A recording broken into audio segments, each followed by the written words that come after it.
कन्नौज के सौरिख कस्बे से एक ऐसा सनसनीखेज मामला सामने आया है जिसने हर किसी को झकझोर कर रख दिया है।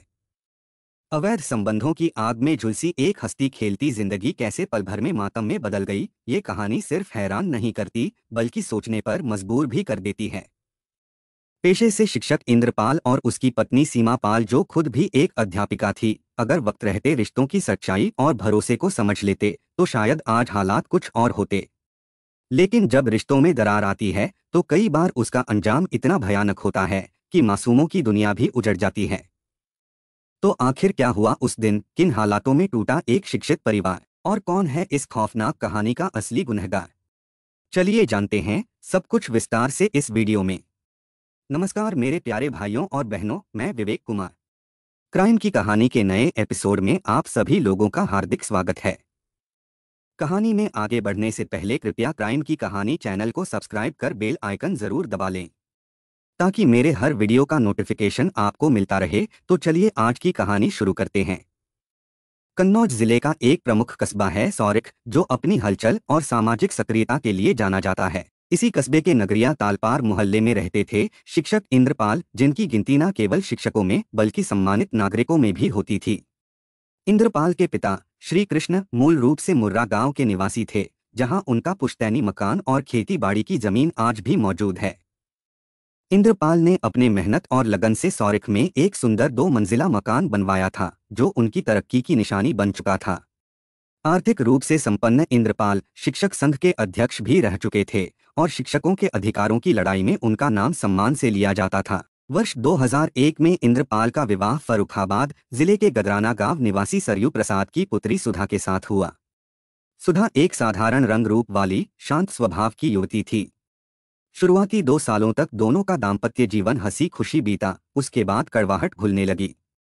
कड़वाहट की पहली वजह थी इंद्रपाल का शराब के नशे में चूर होकर देर रात घर लौटना, और दूसरी आए दिन का झगड़ा और मारपीट।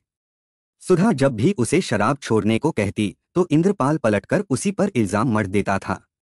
कभी उसके चरित्र पर सवाल उठाता तो कभी मायके वालों को कोसता था। बात बेबात अपमान और हिंसा से आहत सुधा अक्सर मायके लौट आती थी। पहले जब वह मायके आती थी तो उसका चेहरा चंचल मुस्कान से खिला होता, पाँव घर भर में इधर उधर दौड़ते रहते जैसे उसे चैन ही ना हो। लेकिन अब जब भी वह आती तो उसकी आंखों में एक वीरान सन्नाटा होता और होठों पर चुप्पी की सिलवटें। वह अक्सर एक कोने में गुमसुम खोई सी बैठी रहती थी। उसकी माँ तारावती को यह बदलाव भीतर तक चुभता था। कई बार उसने प्यार से पूछा, बेटी क्या ससुराल में कोई परेशानी है, कुछ ऐसा जो हमें जानना चाहिए। लेकिन हर बार सुधा मुस्कुराने की असफल कोशिश करती और कहती, नहीं माँ, सब ठीक है, ऐसी कोई बात नहीं कि तुम्हें चिंता करनी पड़े। तारावती माँ थी, शब्दों से ज्यादा आंखों की भाषा समझने वाली। वह जानती थी कि सुधा कुछ छिपा रही है, किसी अनकही तकलीफ को अपने भीतर दबा रही है। यह बात उसने अपने पति सरयू प्रसाद से साझा की तो उन्होंने शांत लहजे में कहा, घरेलू मसला है, आपस में सुलझा लेंगे, हमें टोकना ठीक नहीं होगा, हमारा दखल उल्टा असर कर सकता है। लेकिन तारावती की मां बनी अंतरात्मा इस चुप्पी को सामान्य मतभेद मानने को कतई तैयार नहीं थी। उसे भीतर से साफ महसूस हो रहा था कि कोई बात है जो सुधा को भीतर ही भीतर घुन की तरह खा रही है। तभी उसने मन ही मन ठान लिया, अब की बार जब सुधा आएगी तो वह उसे बिना किसी लाद लपेट के सारी सच्चाई जानकर ही मानेगी। कुछ दिनों बाद जब सुधा फिर मायके आई तो उसके चेहरे पर वही जानी पहचानी उदासी की परछाइयां थीं, जैसे मन का मौसम अब स्थायी रूप से बदली से ढक गया हो। एक दिन जब माहौल थोड़ा शांत था और तारावती ने समय को उपयुक्त समझा तो वह सुधा को पास बैठाकर उसके सिर पर स्नेह से हाथ फेरते हुए बोली, बेटी माँ से बड़ी शुभचिंतक इस दुनिया में कोई नहीं होती और ना ही कोई माँ से बेहतर सहेली हो सकती है। सुधा ने अपनी सूनी बुझी बुझी आंखों से माँ की ओर देखा, मानो कह रही हो, मैं कहना तो चाहती हूँ लेकिन शब्द नहीं मिलते हैं। वह फिर भी खामोश रही। तारावती ने उसकी चुप्पी को समझते हुए धीरे धीरे आगे कहा, देखो सुधा, मैं तुम्हारी माँ जरूर हूँ पर आज मुझे अपनी सहेली समझो। ऐसा कुछ मत छिपाओ जो तुम्हें अंदर ही अंदर तोड़ता जा रहा हो। बोलो बेटी, अपना मन हल्का कर लो। शायद उस दिन सुधा का अंतस पहले से ज्यादा भरा हुआ था। माँ की ममता और अपनापन उसकी जमी हुई पीड़ा को पिघला गए। उसकी आंखों से अचानक आंसुओं की बाढ़ फूट पड़ी। वह फफक फफक कर रोने लगी। कुछ देर बाद जब सुधा के आंसू थमे तो उसने भारी रुंधे कंठ से कहा, माँ, मेरा दुख यह है कि इंद्रपाल अब पहले जैसे नहीं रहे। वह बहुत बदल गए हैं। ना सीधे मुंह बात करते हैं, ना किसी बात में स्नेह दिखाते हैं। सुधा की आवाज कांप रही थी, पर शब्द अब रुक नहीं रहे थे। वह शराब पीकर घर आते हैं, बिना बात के झगड़ते हैं। मैं थाली परोसती हूं तो उसकी ओर नजर तक नहीं डालते हैं। और हाँ माँ, वो मेरे साथ सोते तो हैं, मगर पीठ मोड़कर, जैसे मेरी मौजूदगी अब उनके लिए कोई मायने ही नहीं रखती है। सुधा की बात सुनते ही तारावती की आंखें हैरानी से फैल गईं, जैसे किसी ने अचानक उसके दिल पर चोट कर दी हो। वह समझ चुकी थी कि बेटी का जीवन अब उजाले से नहीं, अंधेरे से भरा हुआ है। जिस घर को उसने सुधा का संसार समझा था, वह तो दरअसल एक गूंगी कैद बन चुका था। उसने साहस जुटाकर इंद्रपाल से बात की, शायद कोई हल निकले, शायद कोई गलत फहमी हो जिसे सुलझाया जा सके। लेकिन इंद्रपाल ने बातचीत की जगह झगड़े का रास्ता चुना। बात बेबात तिल मिलाते हुए उसने साफ शब्दों में कह दिया, मुझे सुधा पसंद नहीं है। मैं अब उसके साथ नहीं रहना चाहता। मैं तलाक चाहता हूँ। दामाद की यह बेरुखी और कठोरता सुनकर तारावती भीतर तक सन्न रह गई, जैसे जमीन पर खड़ी हो और पैरों के नीचे से जमीन खिसक जाए। इसके बाद उसने रिश्तेदारों की मदद ली, सामाजिक स्तर पर समझौते के प्रयास किए, सुधा और इंद्रपाल के रिश्ते को फिर से जोड़ने की हर मुमकिन कोशिश किया। पर जब रिश्तों की डोर एक तरफा ही कमजोर हो जाए तो उसे बांधना नामुमकिन हो जाता है। तमाम कोशिशों के बावजूद जब कोई राह नहीं निकली तो अंततः मामला कोर्ट कचहरी तक जा पहुंचा। कई महीनों की सुनवाई और समझाइश के बाद अंततः दोनों की रजामंदी से तलाक हो गया। सुधा, जिसने कभी सपनों के साथ उस घर में कदम रखा था, अब टूटी उम्मीदों के साथ मायके लौट आई। इसके बाद सुधा मायके में रहने लगी। सुधा से तलाक के बाद इंद्रपाल ने दूसरी शादी के लिए प्रयास शुरू कर दिए। घर वाले भी चाहते थे कि वह फिर से गृहस्थ जीवन बसाएं, इसलिए उन्होंने भी रिश्ते ढूंढने में दिलचस्पी दिखाई। कई रिश्ते आए, कुछ परिवार को अच्छे भी लगे, लेकिन हर बार अंतिम निर्णय आते आते इंद्रपाल ने कोई ना कोई बहाना बनाकर रिश्ते से इनकार कर दिया। धीरे धीरे घर वाले भी समझ गए थे, इंद्रपाल किसी भी आम लड़की से शादी नहीं करना चाहता, वह किसी खास के इंतजार में है। अब वे यह भी भाप चुके थे कि शायद वह पहले ही किसी को दिल दे चुका है। इंद्रपाल फर्रुखाबाद शहर के आरबीआरडी इंटर कॉलेज में प्राइवेट शिक्षक के रूप में कार्यरत था।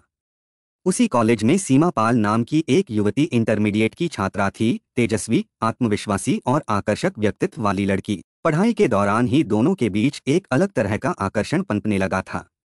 इंद्रपाल की निगाहें अक्सर सीमा को तलाशने लगी थीं, और सीमा भी उसकी ओर एक अनकहे खिंचाव को महसूस करती थी। जल्द ही यह आकर्षण औपचारिकता की सीमाएं लांघने लगा। अब दोनों की मुलाकातें कॉलेज की चहारदीवारी के बाहर भी होने लगी थीं, कहीं बाजार में, कभी पार्क में, तो कभी किसी कैफे के कोने में भी होने लगी थीं। सीमा पाल के पिता अवधपाल फर्रुखाबाद के निकटवर्ती गांव हुसैनपुर के रहने वाले थे। सीधी सादी जिंदगी जीने वाले एक मेहनती किसान, जिनकी दुनिया उनकी पत्नी, बेटा मनोज और बेटी सीमा के इर्द गिर्द घूमती थी। सीमा उनकी आंखों का तारा थी, पढ़ने में तेज, समझदार और आत्मनिर्भरता की ओर बढ़ती हुई। अवधपाल का सपना था कि वह बेटी को पढ़ा लिखाकर अपने पैरों पर खड़ा होते देखे। वे नहीं चाहते थे कि सीमा की जिंदगी भी खेतों और चौखटों में सिमट कर रह जाए। सीमा खुद भी अपने सपनों की उड़ान भरने को तैयार थी। वह छरहरी काया, तीखे नाक नक्श और आत्मविश्वासी चाल ढाल वाली लड़की थी। उसकी मुस्कान में एक सहज आकर्षण था, एक ऐसा असर जो सामने वाले को देर तक अपनी गिरफ्त में ले ले। यही मुस्कान थी जिसने इंद्रपाल के दिल में हलचल मचा दी थी। धीरे धीरे यह आकर्षण इंद्रपाल के लिए असहनीय होने लगा। एक दिन जब अवसर मिला और वे अकेले मिले तो वह अपने जज्बात रोक नहीं पाया। नर्म आवाज में, आंखों में हल्की चमक लिए उसने कहा, सीमा, जब तुम हंसती हो तो बहुत अच्छी लगती हो। बस यूं ही मुस्कुराती रहा करो। फिर कुछ पल रुककर उसने अपने दिल की बात कह दिया, अगर तुम मेरा प्यार स्वीकार कर लो तो मैं खुद को इस दुनिया का सबसे खुशनसीब आदमी समझूंगा। सीमा पाल उस उम्र की दहलीज पर थी जहां प्रेम के शब्द मन में मीठी हलचल पैदा करते हैं। लड़कियों के मन को ऐसे वाक्य नर्म हवा की तरह छूते हैं और कभी कभी तो भीतर तक गुदगुदा जाते हैं। इंद्रपाल के शब्दों ने भी सीमा के दिलो दिमाग में एक सुखद सनसनी भर दी थी। उसने चुपचाप इंद्रपाल की आंखों में झांका। उन आंखों में एक सागर उमड़ता हुआ नजर आया, जिसमें सिर्फ चाहत की लहरें थीं, भरोसे की चमक थी। कुछ पल वो बस उसे यूं ही देखती रही, शायद अपने भीतर उठती उलझनों को सुलझाने की कोशिश कर रही थी। फिर थोड़ी देर बाद उसने धीरे से पूछा, अगर मैं तुम्हारा प्यार कबूल कर लूं तो तुम्हारा अगला कदम क्या होगा? इंद्रपाल ने बिना एक पल गवाए तपाक से जवाब दिया, शादी। तुम्हें हमेशा के लिए अपनी जिंदगी का हिस्सा बनाना चाहता हूँ। सीमा थोड़ी देर चुप रही, फिर बोली, लेकिन अगर मेरे घर वाले इस रिश्ते के लिए राजी नहीं हुए तो क्या होगा? इंद्रपाल ने हल्की मुस्कान के साथ कहा, तो हम दोनों प्रेम विवाह कर लेंगे। दुनिया क्या कहेगी इसकी परवाह नहीं है। मुझे सिर्फ तुम्हारा साथ चाहिए। सीमा हल्के से मुस्कराई, फिर अपनी नजरें झुकाकर धीमे धीमे स्वीकृति में सिर हिला दिया। इंद्रपाल के भीतर जैसे जश्न की लहर दौड़ गई। जिसे वह एक मुट्ठी आसमान पाने की ख्वाहिश समझ रहा था, वह तो अब उसके सामने अपने पूरे विस्तार के साथ बिछ चुका था। इंद्रपाल के चेहरे पर खुशी की चमक साफ झलक रही थी, जैसे बरसों की प्यास को एक ही घूंट में तृप्ति मिल गई हो। कुछ दिनों बाद इंद्रपाल के कहने पर सीमा ने अपने माता पिता से बात किया। साहस जुटाकर उसने अपने प्रेम के बारे में बताया और विवाह की इच्छा भी प्रकट किया। अवधपाल और उनकी पत्नी ने पहले तो चौंक कर एक दूसरे की ओर देखा, फिर गंभीर स्वर में बोले, बेटी, इंद्रपाल वो शख्स है जो अपनी पहली पत्नी को छोड़ चुका है। ऐसे इंसान पर आंख मूंद कर भरोसा करना ठीक नहीं है। हम तुम्हारा भला चाहते हैं। अच्छा यही होगा कि तुम इस ख्याल को अपने मन से निकाल दो। सीमा चुपचाप सब सुनती रही, उसकी आंखों में असमंजस और मन में तूफान उमड़ रहा था। उसने अगले दिन इंद्रपाल से मुलाकात की और सारी बातें कह सुनाई। इंद्रपाल थोड़ी देर शांत रहा, फिर उसकी आंखों में स्थिरता और आवाज में गंभीरता थी जब वह बोला, सीमा, अब सब कुछ तुम्हारे हाथ में है। मैं सिर्फ इतना पूछना चाहता हूँ, तुम क्या चाहती हो? तुम्हारे जवाब पर ही सब कुछ निर्भर करता है, मेरा भी और तुम्हारा भी भविष्य। मैं तुम्हें पाना चाहती हूँ। सीमा ने नजरें उठाकर दृढ़ स्वर में जवाब दिया। उसकी आंखों में एक अनकहा साहस झलक रहा था, जैसे वह अपने निर्णय की पूरी जिम्मेदारी उठाने को तैयार हो। इसी जवाब ने वह रास्ता खोला जो समाज और परिवार की दीवारों को लांघता हुआ सीधे इंद्रपाल की बाहों तक पहुंचा। वर्ष 2007 में परिवार की मर्जी के खिलाफ जाकर सीमा ने इंद्रपाल से प्रेम विवाह कर लिया। वह बिना किसी रीति रिवाज के तामझाम के सीधे उसकी दुल्हन बनकर उसके घर पहुंची। इंद्रपाल के घर वालों ने शुरू में भले संशय किया हो, लेकिन जल्द ही उन्होंने भी सीमा को अपनाने में कोई कसर नहीं छोड़ी। सौरिक कस्बे के नगरिया तालपार स्थित 2 मंजिला मकान की ऊपरी मंजिल अब सीमा और इंद्रपाल का संसार बन चुकी थी। नीचे के दोनों मंजिलों पर किराएदार रहते थे, जिनके बीच रहते हुए भी उनकी दुनिया अलग ही थी। सिर्फ दोनों के लिए, दोनों की मुस्कानों, बातों और ख्वाबों के लिए। सीमा के लिए यह सब किसी सपने से कम नहीं था। एक संपन्न घर, एक शिक्षक पति और प्यार से भरा जीवन। वह भीतर तक संतुष्ट थी, जैसे वर्षों की तपस्या रंग लाई हो। इंद्रपाल भी खुश था, इस बार उसे वो मिला था जिसे उसने दिल से चाहा था। हंसी खुशी के वे 3 साल ऐसे बीते कि ना सीमा को खबर हुई, ना इंद्रपाल को इसका कुछ एहसास हुआ। जैसे वक्त ने उनके लिए रफ्तार ही थाम ली हो। इन 3 वर्षों में सीमा और इंद्रपाल की खुशियों में नई खुशियों का सवेरा हुआ। उनकी पहली बेटी का जन्म हुआ, जिसका नाम उन्होंने रक्षा रखा। रक्षा के आने से उनके जीवन में मिठास और भी बढ़ गई। रक्षा के जन्म के 3 साल बाद परिवार में फिर एक नन्ही परी आई, दीक्षा। दोनों बेटियों को सीमा और इंद्रपाल ने भरपूर प्यार और स्नेह दिया। उनकी आंखों में दोनों बच्चियों की मुस्कान और उनका उज्जवल भविष्य साफ झलकता था। सीमा की अपनी एक खास इच्छा थी, वह टीचर बनना चाहती थी। इंद्रपाल से प्रेम विवाह होने के बाद भी सीमा ने अपने सपनों को अधूरा नहीं छोड़ा। उसने पढ़ाई जारी रखी और इंद्रपाल ने हर कदम पर उसका पूरा सहयोग किया। बीए की डिग्री हासिल करने के बाद सीमा ने बीएड की पढ़ाई भी पूरी किया। जब शिक्षकों की भर्ती निकली तो सीमा ने भी हिम्मत से आवेदन किया। भाग्य ने इस बार उसका पूरा साथ दिया। सीमा का चयन प्राथमिक पाठशाला चिकनपुर में सहायक अध्यापिका के रूप में हो गया। अब सीमा अपनी बेटियों के लिए एक रोल मॉडल बन चुकी थी, न केवल एक समर्पित माँ बल्कि एक प्रेरणादायक शिक्षिका भी बन चुकी थी।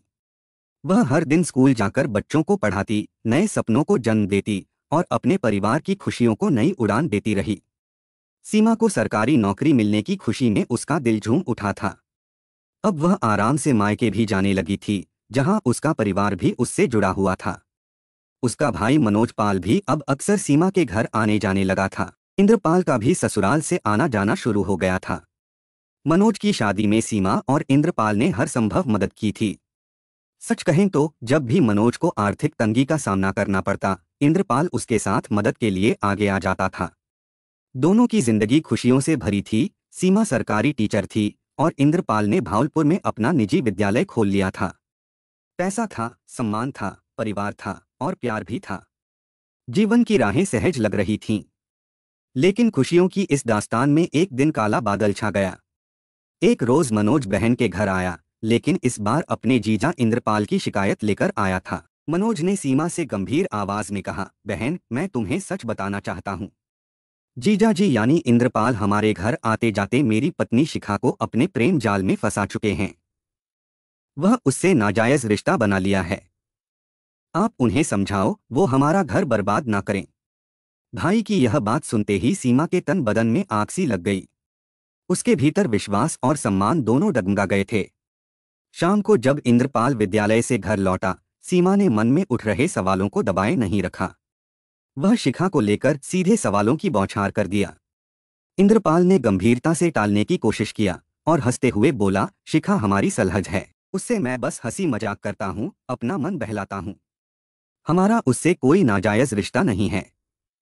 शायद किसी ने तुम्हारे कान भरे हैं। लेकिन सीमा पाल को पति की बातों पर यकीन नहीं हुआ। उसका दिल कहता था कि भाई मनोज झूठ नहीं बोल सकता है। वह जानती थी कि सच कहीं छिपा है, जो इंद्रपाल ने छिपाने की कोशिश किया। उस दिन के बाद सीमा और इंद्रपाल के बीच शिखा को लेकर विवादों का सिलसिला शुरू हो गया। झगड़े दिन ब दिन बढ़ने लगे और कभी कभी ये इतनी आग पकड़ लेते कि दोनों के बीच मारपीट तक हो जाती थी। इंद्रपाल की शराब पीने की आदत पहले से थी, लेकिन अब वह और ज्यादा पीने लगा। शराब का नशा उसे और भी उग्र और अप्रत्याशित बना देता था। सीमा से उसकी लड़ाइयां भी अक्सर उसी नशे में होती थी। इन सब तूफानों के बीच सीमा ने अपनी तीसरी बेटी दिशा को जन्म दिया। लेकिन यह खुशी भी दोनों के बीच की दरार को भर नहीं सकी। अब दोनों तो एक ही छत के नीचे रहते थे, पर उनका दिल और मन बहुत दूर हो चुके थे। उनके बिस्तर अलग हो गए थे, जैसे उनके रिश्ते के तार भी कहीं टूट चुके हों। सीमा अब अपने बच्चों के साथ एक अलग कमरे में रहने लगी थी। वहीं इंद्रपाल दूसरे कमरे में बिस्तर पर करवटें बदलता रहता और कई दिनों तक दोनों के बीच एक शब्द भी नहीं बोला जाता। पति पत्नी के बीच तनाव लगातार बढ़ता जा रहा था, जैसे अनसुलझी जदोजहद का बवंडर। इसी घनघोर तनाव के बीच अशोक ने सीमा के घर आना जाना शुरू कर दिया। सौरख में रहने वाला अशोक, जो रिश्ते में इंद्रपाल का भाई लगता था, एक आकर्षक और सज धज कर रहने वाला युवक था, जो कार चलाने में माहिर था। जब उसे सीमा और इंद्रपाल के बीच चल रहे टूटे रिश्ते की खबर मिली, तो उसने सीमा को मनाने का प्रयास शुरू कर दिया। हर बार जब वह आता, तो सीमा से मधुर और दिलकश बातें करता, उसकी खूब सराहना करता और उसके रूप रंग की तारीफों के पुल बांधता। सीमा, जो पति की उपेक्षा और तन्हाई की जाल में फंसी थी, धीरे धीरे अशोक की बातों और स्नेह की ओर आकर्षित होने लगी। उसके भीतर एक नया सहारा उभरने लगा, जिसे वह शायद खुद भी समझ नहीं पा रही थी। धीरे धीरे सीमा की आंखों में अशोक के लिए एक अनकहा आकर्षण जागने लगा। देवर भाभी का रिश्ता होने के बावजूद उनके बीच हंसी ठिठोली और मासूम मजाक मस्ती का सिलसिला चल पड़ा। लेकिन ये पल केवल एक खतरनाक सीमा तक सीमित थे। जिस चाहत की आग ने दिलों को जलाना शुरू किया, वह जल्द ही एक प्रतिबंधित और अवैध रिश्ते का रूप धारण कर गई। अशोक और सीमा के मिलने जुलने का सिलसिला दिन ब दिन बढ़ने लगा और यह इंद्रपाल की पैनी नजरों से बच नहीं पाया। इंद्रपाल ने दोनों पर कसकर निगरानी रखना शुरू कर दिया और एक दिन उसने उन्हें रंगे हाथ पकड़ लिया। उस दिन इंद्रपाल की क्रोध भरी आंखों के सामने सीमा की बेरहमी से पिटाई हुई और उसने सारी कुंठाओं को निकाल डाला। उस घटना के बाद से घर का माहौल और भी ज्वलंत हो गया। जिस भी दिन इंद्रपाल को पता चलता कि अशोक आया है, वह सीमा को बेरहमी से मारता था। कई बार तो इंद्रपाल और अशोक के बीच जोरदार विवाद भी हो गया। घर की दीवारें उनकी चीख पुकार से गूंजने लगीं और इस रिश्ते की नींव खून से सींची जाने लगी। सीमा पाल अब अशोक की इतनी दीवानी बन चुकी थी कि पति की मार सहते हुए भी उसका साथ छोड़ने को तैयार नहीं थी। एक ऐसा दिन आया जब उसने सब हदें पार कर दिया। अपनी तीनों बेटियों को बहाने से अपनी सास माया के पास छोड़कर वह अपने प्रेमी अशोक के साथ घर छोड़कर भाग निकली। इंद्रपाल और उसके परिवार वालों के लिए यह सुनना किसी सदमे से कम नहीं था। वे घबरा उठे और तुरंत थाना सौरख में शिकायत दर्ज कराई। पुलिस ने कई दिनों की कड़ी खोजबीन के बाद सीमा को अशोक के एक रिश्तेदार के घर से बरामद किया। परिजनों की मनाने समझाने पर सीमा आखिरकार वापस इंद्रपाल के पास लौट आई। दोनों के बीच तो समझौता हो गया था, पर अब उनके दिलों में एक गहरी दरार पड़ चुकी थी। वे एक दूसरे पर शक करते थे, उनका भरोसा टूट चुका था। अंदर ही अंदर दोनों के मन में अनसुलझे सवाल और घाव थे, जिन्हें बस समय ही भर सकता था या फिर और गहरा कर सकता था। उनके बीच तू मैं और झगड़े अब भी रोजमर्रा की तरह बरकरार थे। कभी कभी तो मामला मारपीट तक भी पहुंच जाता था। सीमा ने अशोक से अपने संबंध अब भी खत्म नहीं किए थे और वह चोरी छिपे उससे मिलने का सिलसिला जारी रखती थी। फिर एक भयानक सुबह आई, 28 नवंबर 2020 की सुबह 4 बजे। सीमा चीखी तो उसकी आवाज पूरे घर में गूंज उठी, इंद्रपाल की हत्या कर दी गई है। उसकी चीख सुनते ही मकान में रहने वाले किराएदार एक एक कर दौड़े आए। उनकी भीड़ में से किसी ने इंद्रपाल के परिवार को यह भयंकर खबर पहुंचाई। खबर मिलते ही घर में कोहराम मच गया। इंद्रपाल के पिता श्री कृष्ण, मां माया देवी, चाचा लंकुश और चचेरा भाई राजू तुरंत सौरेखा पहुंचे। जब उन्होंने इंद्रपाल का शव देखा तो वे सदमे में आ गए। गहरा दुख और शोक की लहर ने पूरे घर को अपने आगोश में ले लिया। कुछ देर बाद श्री कृष्ण ने बेटे की हत्या की सूचना थाना सौरिख पुलिस को दिया। घर में एक अनजाना सन्नाटा छा गया था, जो इस दर्दनाक घटना की गूंज थी। सूचना मिलते ही थाना प्रभारी विजय बहादुर वर्मा अपने पुलिस दल के साथ तुरंत रवाना हो गए। निकलने से पहले उन्होंने शिक्षक इंद्रपाल की हत्या की गंभीर सूचना अपने वरिष्ठ अधिकारियों को भी दे दी थी। नगरिया तालपार स्थित इंद्रपाल के मकान पर पहुंचते ही वहां भारी भीड़ जमा देख उनकी चिंता और बढ़ गई। थाना प्रभारी वर्मा पुलिसकर्मियों के साथ सीधे मकान के दूसरे तल की ओर बढ़े, जहां इंद्रपाल का शव पड़ा था।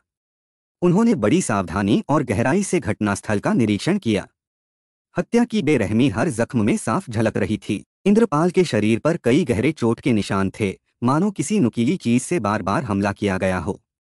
शव के पास एक टूटी हुई शराब की बोतल भी पड़ी मिली, जो संभवतः हत्या का हथियार थी। यह मंजर पुलिस के लिए एक जटिल और दर्दनाक पहेली जैसा था, जिसे सुलझाने के लिए अब पूरी ताकत झोंकनी थी। हत्या की गहराई में उतरते हुए पुलिस ने पाया कि मृतक का मुंह और नाक दबाकर उसे मौत के घाट उतारा गया था। कमरे में खून की लथपथ छटा हर उस बर्बर कृत्य की साक्षी थी, जिसने इस घर को एक दहशतनाक जगह बना दिया था। मृतक की उम्र लगभग 45 वर्ष के आसपास बताई गई। पुलिस ने मौके से टूटी हुई शराब की बोतल को साक्ष्य के तौर पर सावधानी पूर्वक सुरक्षित कर लिया। थाना प्रभारी विजय बहादुर वर्मा अभी घटनास्थल के निरीक्षण में लगे थे कि अचानक सूचना मिली। एसपी अमरेंद्र प्रसाद सिंह और डीएसपी शिव कुमार थापा भी मौके पर पहुंच चुके थे। उन्होंने तुरंत फॉरेंसिक टीम को बुलवा लिया। पुलिस अधिकारी और फॉरेंसिक टीम ने एक एक कर पूरे स्थल का बारीकी से निरीक्षण किया और मृतक की पत्नी सहित परिवार के अन्य सदस्यों से गहन पूछताछ शुरू किया। फॉरेंसिक टीम हर संभव साक्ष्य जुटाने में जुट गई। इसके बाद शव को पोस्टमार्टम के लिए कन्नौज के जिला अस्पताल भेज दिया गया। अब इस जटिल मामले की तह तक पहुंचने के लिए हर एक सुराग को ध्यान से पकड़ना था, क्योंकि सच की परतें इतनी गहरी थीं कि उन्हें खोलना आसान नहीं था। हत्या के रहस्य को सुलझाने के लिए एसपी अमरेंद्र प्रसाद सिंह ने तुरंत डीएसपी शिव कुमार थापा के निर्देशन में एक विशेष पुलिस टीम का गठन किया। इस टीम में थाना प्रभारी विजय बहादुर वर्मा, स्वाट टीम के प्रभारी राकेश कुमार सिंह और सर्विलांस प्रभारी शैलेंद्र सिंह को शामिल किया गया। टीम ने सबसे पहले घटनास्थल का गहन निरीक्षण किया और फिर मृतक की पत्नी सीमा पाल से पूछताछ शुरू किया। सीमा ने अपने बयान में साफ शब्दों में आरोप लगाया कि हत्या उसके मकान में रहने वाले किराएदार प्रवीण उर्फ विक्की ने की है। उसका इंद्रपाल से पहले भी कई बार विवाद हो चुका था। पुलिस ने प्रवीण को तुरंत हिरासत में ले लिया और कड़ाई से पूछताछ शुरू कर दिया। प्रवीण ने बताया कि इंद्रपाल ने प्लॉट खरीदने के लिए उससे 1.5 लाख रुपए उधार लिए थे, जिनमें से वह अब तक केवल 70,000 रुपए लौटा पाया था। प्रवीण की पूछताछ के दौरान पुलिस को स्पष्ट हो गया कि उसका इंद्रपाल से कोई झगड़ा नहीं था। सीमा ने जानबूझकर उसे फंसाने की कोशिश की थी, लेकिन असली सच कुछ और ही था। इंद्रपाल की हत्या का रहस्य सीमा के ही पेट में दबा था। पुलिस टीम ने मृतक के पिता श्री कृष्ण, चाचा लंकुश, मां माया देवी और चचेरे भाई राजू से भी पूछताछ किया। सभी ने एक सुर में बताया कि सीमा बदचलन है और अपने प्रेमी अशोक के साथ मिलीभगत करके इंद्रपाल की हत्या करवा चुकी है। उनका मानना था कि अगर सीमा से कड़ी पूछताछ की जाए तो इस भयानक सच का पर्दाफाश जल्दी होगा। जब सीमा संदेह के घेरे में आई तो पुलिस ने उसे घर से गिरफ्तार कर लिया और उसका मोबाइल जब्त कर लिया। सर्विलांस प्रभारी शैलेंद्र सिंह ने सीमा के मोबाइल की जांच शुरू की तो पता चला कि 27 नवंबर की रात 11 बजे उसने 2 अलग अलग मोबाइल नंबरों पर फोन किए थे। ये कॉल्स हत्या से पहले हुई कोई अहम बातचीत हो सकती थी। इन नंबरों की पड़ताल के बाद पुलिस ने पाया कि एक नंबर सीमा के भाई मनोज पाल का था, जबकि दूसरा नंबर सीमा के प्रेमी अशोक का था। इस अहम सुराग के दम पर पुलिस ने सीमा से कड़ाई से पूछताछ किया। आखिरकार वह टूट गई और अपने पति इंद्रपाल की हत्या का जुर्म कबूल कर लिया। सीमा ने बताया कि अशोक के साथ उसके नाजायज संबंध थे, जिसे इंद्रपाल बर्दाश्त नहीं करता था। इसी कारण दोनों के बीच अक्सर तीखी झड़पें और मारपीट होती रहती थी। सीमा के लिए यह सब असहनीय हो गया था और वह अपने पति से छुटकारा पाना चाहती थी। 27 नवंबर 2020 की रात लगभग 10 बजे जब इंद्रपाल शराब के नशे में घर लौटा तो उसने अशोक को लेकर सीमा से विवाद किया और उसे बुरी तरह पीटा। तब सीमा ने अपने भाई मनोज पाल और प्रेमी अशोक को बुला लिया। अशोक अपने भाई राजेश को भी साथ लाया था। उन चारों ने मिलकर इंद्रपाल की हत्या की योजनाबद्ध तैयारी किया। उस समय इंद्रपाल अपने कमरे में नशे की हालत में पड़ा हुआ था। पहले उन्होंने उसे बेरहमी से पीटा, फिर कमरे में लुढ़की हुई शराब की बोतल को अशोक ने तोड़कर उसके नुकीले टुकड़ों से इंद्रपाल के शरीर पर कई घातक वार किए। अंत में उन्होंने उसका मुंह और नाक दबाकर उसकी जान ले लिया। हत्या के बाद अशोक, राजेश और मनोज फरार हो गए, जबकि सीमा घर में रोने धोने का नाटक करती रही। सीमा से कड़ी पूछताछ के बाद पुलिस टीम ने उनके कब्जे में आए सुरागों के आधार पर फरार आरोपियों की तलाश के लिए मुखबिर तैनात कर दिए। दूसरे ही दिन एक मुखबिर की सूचना पर मनोज पाल को सौरिख विदुना मार्ग के पास बिजली घर के नजदीक से गिरफ्तार कर लिया गया। थाने लाकर जब मनोज पाल से गहन पूछताछ की गई तो वह टूट गया और उसने भी हत्या में अपनी संलिप्तता स्वीकार कर लिया। हालांकि अशोक और राजेश अब भी पुलिस की गिरफ्त से बाहर थे। चूंकि सीमा और मनोज दोनों ने जुर्म कबूल कर लिया था, थाना प्रभारी विजय बहादुर वर्मा ने मृतक इंद्रपाल के पिता श्री कृष्ण की ओर से भारतीय दंड संहिता की धारा 302 के तहत चारों सीमा, मनोज, अशोक और राजेश के खिलाफ हत्या की रिपोर्ट दर्ज करवाई। सीमा पाल और मनोज पाल को विधिसम्मत तरीके से गिरफ्तार कर लिया गया। 2 दिसंबर 2020 को पुलिस ने उन्हें कन्नौज कोर्ट में पेश किया, जहां से दोनों को न्यायिक हिरासत में जेल भेज दिया गया। उस समय अशोक और राजेश फरार थे, लेकिन पुलिस ने उन्हें भी बाद में मुखबिर तंत्र और सर्विलांस की मदद से दबोच लिया। दरअसल यह किराएदार प्रवीण की सतर्कता ही थी, जिसकी सूचना पर पुलिस समय रहते सच के करीब पहुंच सकी और सभी आरोपियों को भागने से पहले पकड़ लिया गया। मृतक के पिता श्री कृष्ण द्वारा दर्ज कराए गए मामले की सुनवाई 5 वर्षों तक चली। आखिरकार अभी 4 महीने पहले इस जघन्य हत्याकांड का फैसला आया। एडीजे सेकंड पूर्णिमा पाठक की अदालत ने गवाहों के बयान, फॉरेंसिक रिपोर्ट और इलेक्ट्रॉनिक साक्ष्यों के आधार पर चारों आरोपियों को दोषी करार दिया। शासकीय अधिवक्ता नवीन दुबे के अनुसार अदालत ने सभी दोषियों को आजीवन कारावास की सजा सुनाई और 40-40 हजार रुपए का जुर्माना भी लगाया। यह जुर्माना सजा की अवधि के दौरान अदा करना अनिवार्य है। ऐसा न करने पर दोषियों को 1 साल का अतिरिक्त कारावास भुगतना होगा। इस बीच आरोपी सीमा की तीनों बेटियों की देखभाल उनके बाबा श्री कृष्ण के संरक्षण में हो रही है। एक ऐसे पिता के द्वारा जिसने अपना बेटा खोकर भी अपने पोतियों को सहेज कर रखा है। इस पूरी घटना ने यह साबित कर दिया कि असली रिश्तों में झूठ, धोखा और विश्वासघात कितना विनाशकारी हो सकता है। सीमा और मनोज की साजिश ने एक पूरे परिवार को तबाह कर दिया। इंद्रपाल की हत्या से न केवल एक पिता, पति और शिक्षक की जिंदगी समाप्त हुई, बल्कि उसकी बेटियों का भी बचपन दर्द और अनिश्चितता में गुजरने लगा। यह कहानी हमें यह सिखाती है कि प्रेम और परिवार की कदर करना आवश्यक है और यदि रिश्तों में गलतफहमियां और संघर्ष उत्पन्न हो तो सही संवाद और समझौते से ही समस्या का समाधान खोजा जाना चाहिए। अन्यथा नफरत और बदले की भावना इंसान को अंधकार के उस रास्ते पर ले जाती है जहां से वापसी मुश्किल हो जाती है। अंततः न्याय ने अपने रास्ते खोज लिए, लेकिन जो खो गया वह वापस नहीं आ सकता। एक टूटे परिवार की गाथा बनकर यह कहानी हमें जीवन में सद्भाव और विश्वास की अहमियत याद दिलाती है। आज की कहानी बस यही तक। अब बारी कमेंट पढ़ने की है। ममता सिंह मैम ने कमेंट किया है, गलती कितनी ही बड़ी क्यों ना हो, हत्या से बड़ा कोई जुर्म नहीं। मैम आपके सपोर्ट और प्यार के लिए दिल से धन्यवाद। श्रेया वसानी जी ने कमेंट किया है, good afternoon sir. Good afternoon Shreya ji, आपके सपोर्ट और प्यार के लिए दिल से धन्यवाद। संजना मुखर्जी मैम ने कमेंट किया है, जेम्स रॉय बहुत ही शातिर था, तभी पुलिस को इतना घुमाता गया। मैम आपके सपोर्ट और प्यार के लिए दिल से धन्यवाद। रीता छेत्री मैम ने कमेंट किया है, इलीगल रिलेशनशिप का हश्र ऐसा ही होता है। मैम आपके सपोर्ट और प्यार के लिए दिल से धन्यवाद। माला कुमारी राय जी ने कमेंट किया है, बेचारा गौरव, इसमें उसकी क्या गलती थी। इस कहानी में सौरभ और नेहा की पूरी तरह से गलती है, उनको अच्छी खासी सजा मिलनी चाहिए। मैम आपके सपोर्ट और प्यार के लिए दिल से धन्यवाद। सुषमा शाह जी ने कमेंट किया है, कम उम्र के बच्चों का इतना खतरनाक दिमाग। मैम आपके सपोर्ट और प्यार के लिए दिल से धन्यवाद। रोशनी मेहरा जी ने कमेंट किया है, हेलो विवेक भाई, good afternoon. Hello sister, good afternoon. आपके सपोर्ट और प्यार के लिए दिल से धन्यवाद। जमुना अटलुरी जी ने कमेंट किया है, नेहा को शादी नहीं करना था तो गौरव से बोल देती, जान लेने की क्या जरूरत है। सर आपके सपोर्ट और प्यार के लिए दिल से धन्यवाद। यास्मीन जैनब जी ने कमेंट किया है, हर बार पकड़े जाते हैं, बेशर्म लोग मना नहीं होते हैं शैतानी काम करने से। Yasmeen from USA. मैम आपके सपोर्ट और प्यार के लिए दिल से धन्यवाद। दोस्तों आज ज्यादा कमेंट रीड नहीं करूंगा क्योंकि स्टोरी बहुत लंबी हो जाएगी। पिछले कुछ दिनों से मैं थोड़ा परेशान था, इसलिए शाम को 7:30 बजे वाली वीडियो नहीं आ रही थी, लेकिन आज से शाम को 7:30 बजे वाली वीडियो भी आएगी।